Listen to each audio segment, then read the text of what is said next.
The idea of detonating a nuclear weapon is inherently unsettling, but the thought of unleashing such destructive power in the vast emptiness of space evokes a chilling sense of the unknown.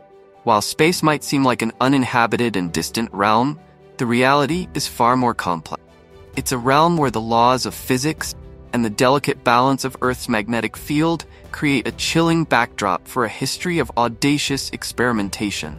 Driven by the anxieties of the Cold War, the United States military, spurred by a desire to gain an edge over the Soviet Union, embarked on a series of secret experiments in the late 1950s and early 1960s, exploring the potential of nuking space. The concept, though initially seemingly straightforward, was built on a complex interplay of scientific understanding and Cold War anxiety.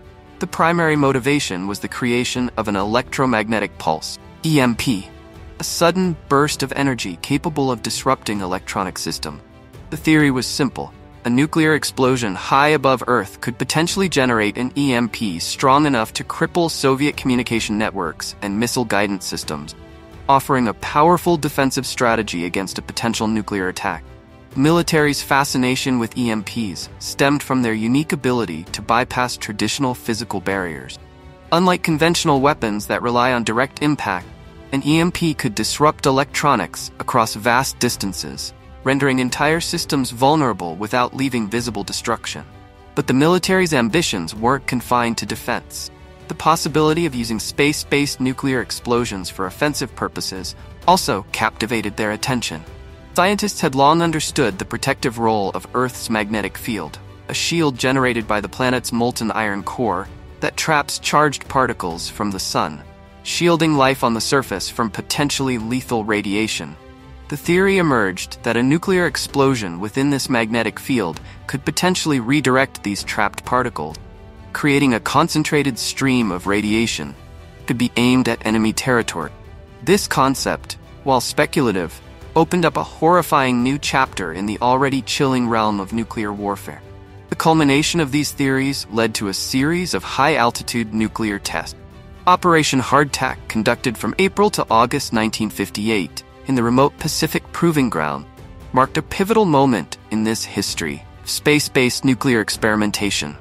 These tests, conducted in secrecy on tiny isolated islands barely visible on maps, aimed to test the viability of the theories and gauge the true potential of nuking space. The first test, codenamed Yucca, involved a simple yet audacious plan: attaching a 1.7 kiloton nuclear bomb to a hot air balloon and releasing it into the upper atmosphere. While the method might seem crude, it proved effective in gathering critical data on EMPs. Yucca confirmed that a high-altitude explosion generated an EMP far more intense than a ground-level explosion, exceeding its intensity by a factor of 1,000. The next test, Teak, involved a 3.8 megaton bomb carried by a Redstone missile. Launched from Johnston Atoll, the bomb detonated at an altitude of 76 kilometers, creating a miniature sun visible from hundreds of miles away. The intense thermal radiation even gave servicemen stationed on the atoll sunburns.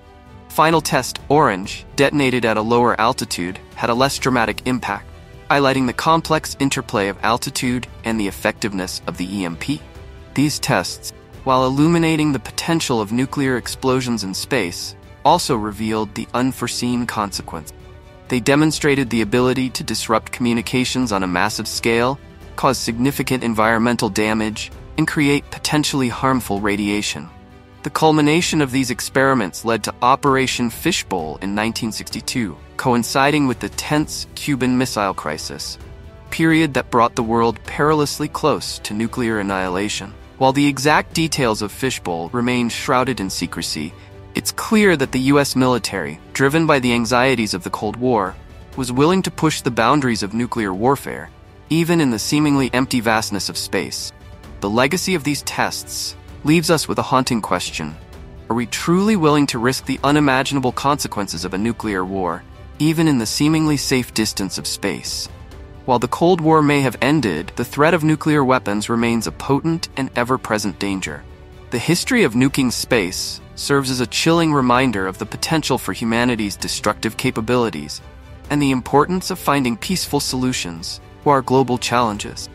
Operation Fishbowl, a joint effort between the U.S. military and scientific agencies in 1962, was a series of high-altitude nuclear tests designed to investigate the potential of EMPs and their interaction with Earth's magnetic field.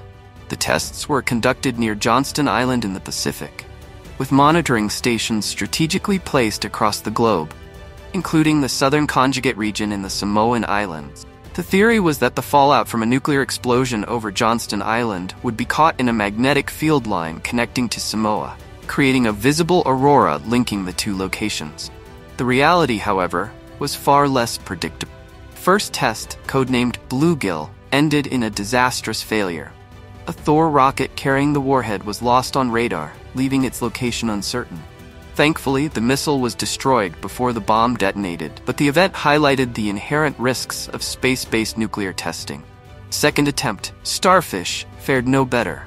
The Thor rocket carrying the warhead failed after 59 seconds, scattering plutonium-contaminated debris over Johnston Island and the surrounding waters. Undeterred, the military pressed on with Starfish Prime on July 9th. This time, a Thor missile successfully carried a 1.4 megaton thermonuclear payload to an altitude of 400 kilometers, detonating it in a historic event that remains the largest nuclear weapon test ever conducted in space. The visual spectacle of the explosion was unlike any seen before. There was no mushroom cloud or fire. There was no dirt or oxygen to combust. Instead, a blindingly bright light expanded outwards in a spherical shape, gradually fading into wispy tendrils, resembling a bizarre, ethereal sea creature. The EMP generated by Starfish Prime far exceeded scientists' expectations, overwhelming their instruments and rendering accurate measurements nearly impossible. The EMP wreaked havoc on the Hawaiian Islands, nearly 1,400 kilometers away, knocking out street lights, setting off burglar alarms, and disrupting telephone communication. The explosion also produced dramatic auroral displays, visible not only over the detonation area, but also in the southern conjugate region, the Samoan Islands, validating the theory of charged particles being carried by Earth's magnetic field line. However, consequences of Starfish Prime went far beyond the immediate effect. High-energy electrons from the explosion became trapped in Earth's magnetic field, creating a new inner radiation belt. This surge of radiation disabled 3 satellites in orbit within days, and ultimately contributed to the failure of 6 more over the following months. The lasting impact of Starfish Prime was significant. It was estimated that the electrons from the explosion lingered in the atmosphere for up to 5 years. The incident, along with the growing awareness of the potential for space-based nuclear war, led to a 1963 treaty banning above-ground nuclear testing. Despite the end of the era of high-altitude nuclear tests, the haunting legacy of Starfish Prime remains. It serves as a stark reminder of the potential for catastrophic consequences if similar events were to occur today. The sheer number of satellites in orbit, many of which are vulnerable to radiation, makes the prospect of another space-based nuclear detonation a terrifying possibility. The story of Starfish Prime is a tale of scientific curiosity intertwined with Cold War anxieties, resulting in a shocking display of human destructive potential. The breathtaking visual spectacle of the explosion stands as a haunting testament to the dangers of tampering with the delicate balance of our planet's environment.